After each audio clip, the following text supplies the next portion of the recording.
তরমুজের রূপ, রস, ঘ্রাণ কিংবা পুষ্টিগুণ এক কথায় অনন্য। কেবল এর লাল শাঁসই নয়, সাদা অংশটাও দারুণ উপকারী। কিন্তু এর বীজ তরমুজের বীজ কিন্তু পুষ্টিগুণে কম যায় না। এতে পাবেন ম্যাগনেসিয়াম ও আয়রন সহ উপকারী নানা উপাদান। তরমুজের বীজ খেলে মিলবে যে উপকার: হার্টের স্বাস্থ্য ভালো রাখে, প্রতিরোধ ব্যবস্থা মজবুত করে, হজমে সহায়তা করে, চুল ও ত্বক ভালো রাখে, হাড় মজবুত করে।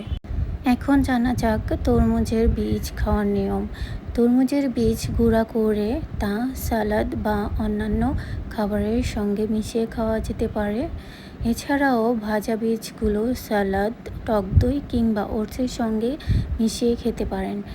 এমনকি বীজগুলো ভেজে গুঁড়া করে পানিতে গুলিয়েও খেতে পারেন। তবে কাঁচা বীজ বেশি না খাওয়াই ভালো, এতে করে হজমে সমস্যা হতে পারে।